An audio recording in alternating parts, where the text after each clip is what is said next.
অনেকেই কলিজার ভিতরে অত্যাধিক কোলেস্টেরলের কারণে কলিজা খেতে পারেন না, আর তারই একটা সমাধান নিয়ে এসেছি আমি। আর এভাবে রান্না করলে আপনি নিশ্চিন্তে কলিজা খেতে পারবেন। কলিজার কালার হবে একদম টকটকে, আর এই কালারফুল কলিজা খেতে কার না ভালো লাগে বলুন? আমার তো ভীষণই ভালো লাগে। এভরিওয়ান, আসসালামু আলাইকুম। আজ আমি আপনাদের সামনে নিয়ে এসেছি কিভাবে খুব সুন্দরভাবে কলিজা রান্না করবেন তার রেসিপি নিয়ে। দেখুন, আমি কিন্তু প্রথমে কলিজার উপর থেকে পর্দাটা সরিয়ে ফেলেছি।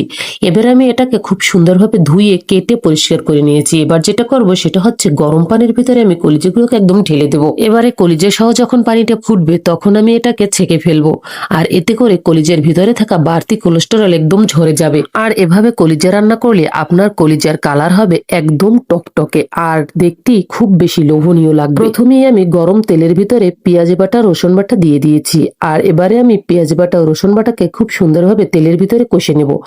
আর এর ভিতরে আমি কিছু গরম মশলা দিয়ে দেবো, আর এতে করে গরম মশলা থেকে খুব সুন্দর একটা সেন্ট বের হবে। পেঁয়াজ রসুন আর গরম মশলা ভাজার পরে খুব সুন্দর একটা মিষ্টি সেন্ট আসবে, আর যখন এই সেন্টটা বের হবে তখন আমি এর ভিতরে দিয়ে দেবো আদা বাটা জিরা বাটা। আর এবারে আমি এই মশলাগুলোকে তেলের ভিতরে আরো খুব সুন্দরভাবে কষিয়ে নেব। মশলার গায়ে যখন তেল জেগে যাবে তখন ভাববো আমার কষানোটা হয়ে গেছে, আর তখনই আমি এর ভিতরে একটু পানি দিয়ে দেবো। এবার দেবো হলুদের গুঁড়ো এবং মরিচের গুঁড়ো পরিমাণ মতো, আর এগুলো দিয়ে আমি খুব সুন্দরভাবে মশলাটাকে কষিয়ে নেব। মশলাটাকে আমি খুব সুন্দরভাবে কষিয়ে নেব। আমার কাছে কষিয়ে মাংস রান্না করলে সেটা খেতে অনেক বেশি ভালো লাগে, তবে অনেকে কিন্তু মাখিয়েও রান্না করে, সেটাও বেশ ভালো লাগে, বাট আমার কাছে কষালে বেশি ভালো লাগে।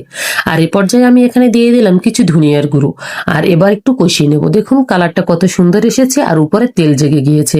এবার আমি দিয়ে দেবো এখানে কলিজা। এই পর্যায়ে কলিজাটাকে আমি খুব সুন্দরভাবে কষিয়ে নেব। যত কষানো তত মজা, তাই আমি খুব সুন্দরভাবে কষিয়ে নেব। আর দিয়ে দেব পরিমাণ মতো লবণ। আর লবণে যদি কম হয় তাহলে কিন্তু একদম খেতে ভালো লাগে না, তাই অবশ্যই লবণটা পরিমাণ মতো দেব। আর এভাবে খুব সুন্দরভাবে কষিয়ে নেব। আর এভাবে কলিজা রান্না করলে আপনার কলিজার কালার হবে খুব সুন্দর, আর খেতেও অনেক বেশি ভালো লাগবে। আর কষানো হয়ে গেলে আমি এর ভিতরে একদম গরম গরম পানি ঢেলে দেব। আর গরম পানি দিলে খুব সহজে কলিজাটা সেদ্ধ হয়ে যায় এবং খেতেও অনেক বেশি মজার হয়। এখনো তরকারি মজা হওয়ার দারুণ টিপস হচ্ছে তরকারির ভিতরে অবশ্যই গরম পানি ব্যবহার করা। আর এই পর্যায়ে আমি ঢাকনা দিয়ে ঢেকে দেব, আর বারবার ঢাকনা উঠিয়ে আমি আমার কলিজাটা খুব সুন্দরভাবে কষিয়ে নেব। আর এভাবে কষাতে কষাতে কলিজাটা এক পর্যায়ে একদম সেদ্ধ হয়ে আসবে। আর এই কলিজাটা খেতেছি এত মজা হয় কি বলবো, না খেলেই মিস। দেখুন কলিজার কালারটা কতটা সুন্দর এসেছে, তাই না? অনেক বেশি সুন্দর। আর এই কলিজাটা আপনি মন ভরে খেতে পারবেন। কলিজাটা যখন কষানো হয়ে যাবে তখন আপনার প্রয়োজন মতো পানি দিয়ে একদম খুব সুন্দরভাবে ঢেকে দিবেন। আর যখন কলিজার ঝোলটা একদম টেনে যাবে তখন আপনি ঢাকনাটা উঠিয়ে নেড়েচেড়ে একদম বন্ধ করে দিলেই আপনার কলিজাটা একদম কমপ্লিট হয়ে যাবে।